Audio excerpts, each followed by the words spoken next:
সোফায় বসে পালক আর রুমি ফিসফিস করে কথা বলছে।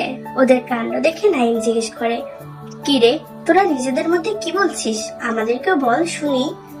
শেখর তাতে তাল মেলায়। বোধহয় বিয়ের পরে হানিমুনে বাচ্চা কাচ্চার প্ল্যান করছে ওরা। পালক শেখরের বাহুতে ধাক্কা দিয়ে বলে, জি না মশাই, আমরা জমিদারের মেয়ে পরীর কথা বলছি। জানিস, মেয়েটি দেখতে খুব সুন্দর, একদম পুতুলের মতো। নাম পরী, আর দেখতেও পরীর থেকে কম না।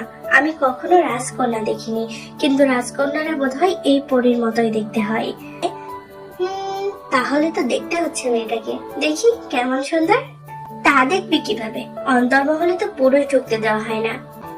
তাহলে আমরা রাতে চুরি করে অন্দরমহলে ঢুকবো, কি বলিস তোরা? আমি কিন্তু পরীকে না দেখে শহরে ফিরছি না। মোটা লাঠিটা নিয়ে উঠানে দাঁড়ানো পড়ি আফতাবের দিকে তাকিয়ে বলে, চোর ধরা শেষ, আর আপনি অহনাইলেন? যাকগে, কাইলোট বিচার কইলেন। ওপরে দাঁড়িয়ে সবই শুনলো রুমি, মিষ্টি আর পালক। এখন ওরা ভয় পাচ্ছে খুব।